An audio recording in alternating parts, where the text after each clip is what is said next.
तो परेशानियां बढ़ाएंगे चिराग पासवान? नहीं, उनकी परेशानी बढ़ी हुई है। उनकी बढ़ी है? हाँ, उनकी बेचैनी बढ़ी हुई है। यह व्यक्ति पानी पी पी कर गाली बकता था, जेल भेजने की बात करता था और कहता था कि नीतीश कुमार जी ने हमारे पिता रामविलास पासवान जी को बेइज्जत किया, अपमानित किया, हम नीतीश कुमार जी को बेऊर जेल भेजेंगे। जब उस नीतीश कुमार जी के घुटनों में जाकर घुटना टेक दिया तो यह किसी का अनुमान नहीं है। हाँ, ये बिहार के जो टुटपुंजिये मुंशी मैनेजर है, बिहार के भाजपा के नेता, ये हमारा क्या बिगाड़ेंगे। नमस्कार, आप लाइव सिटीज देख रहे हैं, आपके साथ मैं हूं वसीम खान। देखिए, चिराग पासवान के नाम की चर्चा बिहार की राजनीति में, सीएम फेस पर बात, वहीं दूसरे तरफ महागठबंधन का स्वरूप बदलता हुआ दिखाई दे रहा है। तेजस्वी यादव के हाथों में बागडोर, अब दिल्ली नहीं बिहार में ही सारे फैसले लिए जाएंगे। हमारे साथ आपको फ्रेम में राष्ट्रीय लोक जनशक्ति पार्टी के राष्ट्रीय प्रवक्ता श्रवण अग्रवाल दिख रहे होंगे। बेबाकी से गरजते हुए यूं तो आपको दिख जाते होंगे और मुखर तरीके से अपनी बातों को रखते हैं, मगर सीधा सवाल लेंगे बिना वक्त जाए किए हुए। चिराग पासवान बिहार की राजनीति में अब कदम आगे बढ़ाएंगे, केंद्र की राजनीति छोड़ेंगे? देखिए, कई तरह की बातें निकलकर सामने आ रही है। अब तो परेशानियां बढ़ाएंगे चिराग पासवान?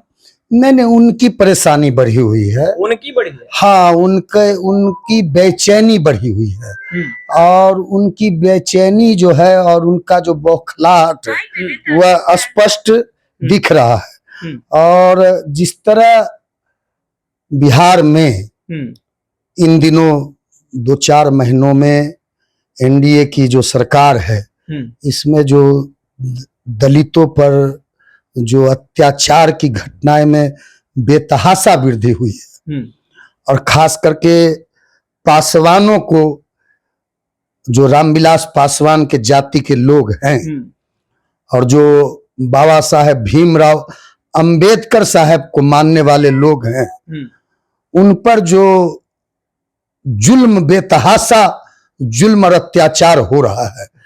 पासवानों की केवल होली से, मार्च से अप्रैल ले लीजिए, या जो अप्रैल का महीना है, करीब दर्जनों पासवान मौत के घाट उतारे जा चुके हैं। और एक 13 साल की दलित बच्ची, और वह भी पासवान जाति से आती है, 13 वर्ष की कोमल पासवान का औरंगाबाद में जिस नेता का आप नाम ले रहे हैं, से तो वह नेता है नहीं। नेता नहीं ना, नेता एकदम सीएम फेस को लेकर के बात हो रही है। अरे, अब वह व्यक्ति पीके के पिच पर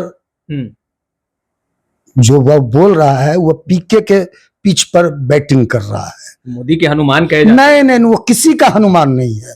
वह इतना अति महत्वाकांक्षी है, कब अपना राम बदलेगा, कब अपना भगवान बदलेगा।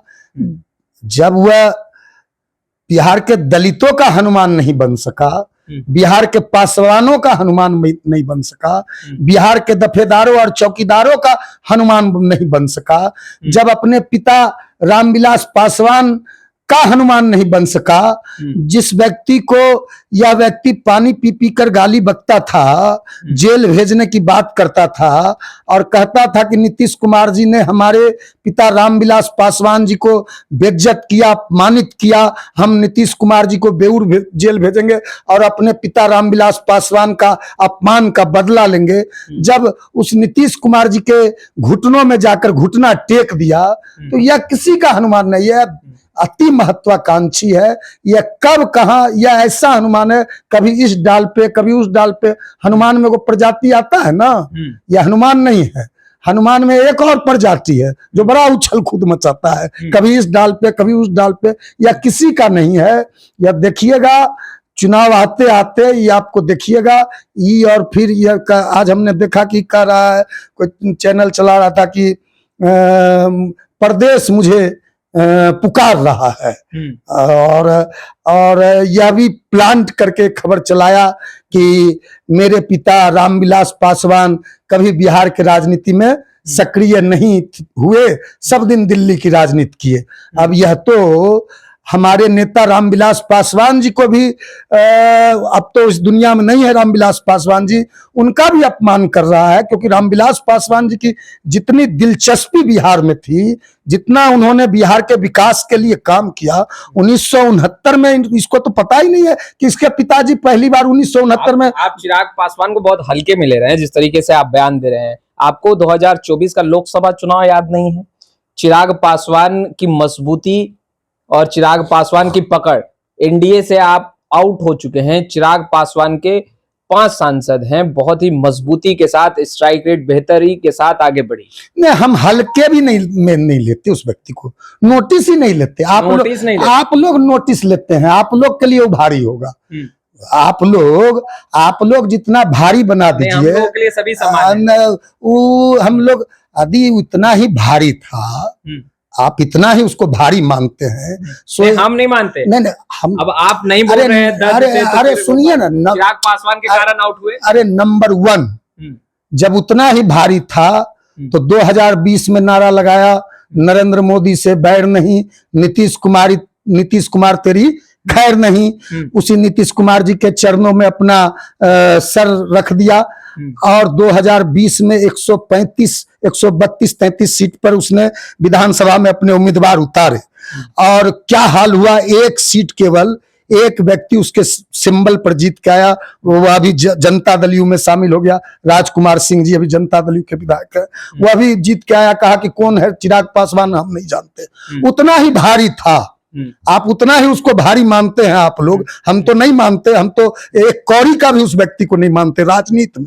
ठीक है, फिल्मी दुनिया में अपना जो करे, अपना जो मायावी अपना करे, जो करना है करे, लेकिन राजनीति सबके बस का चीज नहीं। पासवान के कारण एनडीए से आउट। अरे सुनिए ना भाई, एनडीए के खिलाफ बिहार विधानसभा के 2 उपचुनाव हुए बिहार में पहली बार। अभी तक 5-7 चुनाव 2020 के बाद 2025 तक बाय इलेक्शन हो चुके हैं असेंबली के।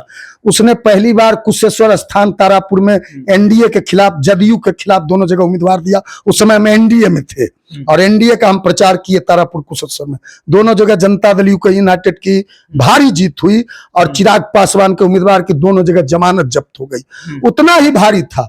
तो अभी 2-3 महीना पहले, अभी रिसेंटली बिहार में 4 बाय इलेक्शन असेंबली के हुए, उतना ही भारी था। तो जन सुराज के उम्मीदवार जितेंद्र पासवान को इमामगंज में कैसे कितनी मशक्कत से आदरणीय जीतन राम मांझी जी की पुतौ दीपा मांझी जी जीती। जब एनडीए ने, नीतीश कुमार जी ने, भाजपा ने और जीतन राम मांझी ने पूरा ताकत लगाया, नहीं तो सारा पासवान का तो वोट जनसुराज का जितेंद्र पासवान काट लिया, 40,000 के करीब वोट ले आया। तो उससे पूछे ना वोट किसका था, इतना ही भारी था। तो आनंद मोहन जी क्या क्या नहीं बोले हैं इसके बारे में, चेतन आनंद जी, इतना ही भारी था। 100% स्ट्राइक की बात करता है। यह नरेंद्र मोदी जी का स्ट्राइक रेट था कि इसका स्ट्राइक रेट था। अभी दिल्ली में भी भाजपा ने, एनडीए ने इसको दिल्ली विधानसभा में एक सीट दिया, बुरी तरह से इसके उम्मीदवार की हार हुई, भाजपा ने इसके लिए सीट छोड़ा है ना। तो इसीलिए ये 100% स्ट्राइक की बात करता है, इसका नहीं है।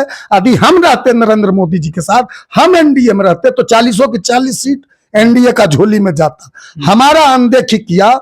हम अब मान लीजिए अंतिम समय में चुनाव का नामांकन शुरू हो गया, चुनाव की घोषणा हो गई और अंतिम समय में विश्वास में लेकर नरेंद्र मोदी जी ने, अमित शाह जी ने, जेपी नड्डा जी ने, हम बिहार के इस टूटपूंजीय भाजपा नेताओं पर कोई बात बोलना नहीं चाहते। हाँ, ये बिहार के जो टूटपूंजीय मुंशी मैनेजर है बिहार के भाजपा के नेता, ये हमारा क्या बिगाड़ेंगे? कौन?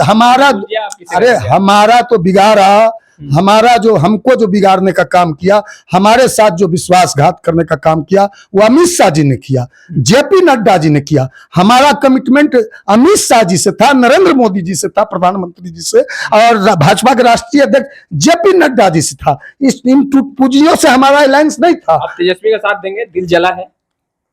अब किसका साथ देंगे नहीं देंगे, लेकिन 14 अप्रैल को अम्बेडकर जयंती के दिन हमारे दल के नेता, दल के सुप्रीमो आदरणीय राष्ट्रीय अध्यक्ष पशुपति कुमार पारस जी ने और आदरणीय हमारे दल के सेंट्रल पार्लियामेंट्री बोर्ड के चेयरमैन सूरजभान सिंह जी ने और सभी नेताओं ने, पूर्व सांसद चंदन सिंह जी ने, सभी लोगों ने, जो बड़े नेता हैं, जितने भी कार्यकर्ता हैं, जितने भी पार्टी और दलित सेना के सिपाही हैं, सब लोगों ने उस दिन जो महासंकल्प सम्मेलन था, उस दिन संकल्पित हुए हैं कि जो दिनकर की कविता थी, दिनकर ने 1974 में यह कविता गाया था, सिंहासन खाली करो कि जनता आती है, संपूर्ण क्रांति का नारा है, भावी इतिहास हमारा है। को सीएम फेस मानते हैं? ये तो बिहार की जनता ही मानती है, आप ही लोग मानते हैं, आप ही लोग चला रहे हैं सी वोटर का सर्वे। अभी बिहार में सी वोटर का सर्वे आया था 2 महीना पहले, उसमें 41%, जब सी वोटर इंडिया टुडे के ग्रुप ने बिहार में सर्वे किया, पूरे 8000 से ज्यादा पंचायतों में, पूरे गांव में, बिहार की 14 करोड़ जनता के बीच जाकर, तो 41% लोगों ने मुख्यमंत्री के चेहरा पर पसंद किया, तेजस्वी यादव को, और मोहर लगाया। और का सर्वे छोड़िए, पशुपति कुमार पारस की पार्टी के नेता तेजस्वी को सीएम का चेहरा मानते हैं या नहीं? हाँ या ना? सीएम मटेरियल तो है ही, सीएम मटेरियल है, सीएम, इससे इनकार किया जा सकता है, इससे कोई इनकार कर सकता है कि जो व्यक्ति अभी नेता प्रतिपक्ष हो बिहार में, श्री तेजस्वी यादव जी, पहले भी नेता प्रतिपक्ष की सशक्त भूमिका, सशक्त विपक्ष की भूमिका का वो निर्वहन कर चुके हैं, अपने आप को साबित कर चुके हैं बिहार में, देश में, और 2 बार डिप्टी सीएम भी के रूप में, बिहार के उप मुख्यमंत्री के रूप में कई बिहार सरकार के डिपार्टमेंटों का कार्यभार संभालते हुए उन्होंने साबित किया है। जो उन्होंने कहा 10 लाख नौकरी और रोजगार उन्होंने देने का काम किया। आज क्रेडिट कोई ले, क्रेडिट तो कप्तान को ही जाता है, लेकिन जब 11 टीम खेलती है क्रिकेट के मैदान में तो सेंचुरी कोई और मारता है, लेकिन कब कप्तान उठाता है। ठीक है, नीतीश कुमार जी अपना क्रेडिट ले अपना। तेजस्वी यादव से क्या कुछ बातचीत अब तक हुई है? क्योंकि तेजस्वी यादव ने कहा कि बातचीत हुई है, आगे भी बातचीत होगी, उसके बाद कोई सियासी बात नहीं हुई है, कोई सियासी पारिवारिक बातें हुई है। आप लोग साथ आ रहे हैं ना? यह तो हम तय नहीं करेंगे, यह तो पार्टी का मई में, जून में पटना में जो हमारे पार्टी का सबसे सर्वोच्च बॉडी है, हमारे पार्टी का जो सुप्रीम बॉडी है, नेशनल एग्जीक्यूटिव राष्ट्रीय कार्य समिति, और दूसरा सुप्रीम बॉडी है जिसके अध्यक्ष हैं, चेयरपर्सन है सूरजभान सिंह जी, नेशनल एग्जीक्यूटिव को रिप्रेजेंट करेंगे, चेयरपर्सन होते हैं राष्ट्रीय अध्यक्ष पारस बाबू। दोनों नेताओं के नेतृत्व में बैठक होगी, पूरे देश भर से पार्टी के जितने भी हमारे, क्योंकि हमारा संगठन पूरे देश भर में, देश भर से जो उसमें नुमाइंदे हैं पार्टी के, जो प्रतिनिधि है, वो लोग पटना आएंगे, पटना में ही बैठक होगी, क्योंकि यह चुनाव है 2025 का। 2025 बैठक के बाद आप लोग फैसला? हाँ, वक्त आने दे तुझे ए आसमां, हम बता देंगे, अभी से क्या बताएं, क्या हमारे दिल में है। थोड़ा वक्त का इंतजार कीजिए, समय का इंतजार कीजिए। राष्ट्रीय लोक जनशक्ति पार्टी एक बड़ी ताकत बिहार में बनके उभरेगी। इसी जो राष्ट्रीय लोक जनशक्ति पार्टी की बढ़ती हुई ताकत से, बढ़ती हुई लोकप्रियता से, यह जो ढोंगी है, पाखंडी है, दलित के नाम पर ढोंग करता है, दिखावा करता है, घबराया हुआ है, तो जो यह 2025 का चुनाव है, जनता बदलाव चाहती है, जनता परिवर्तन के मूड में है।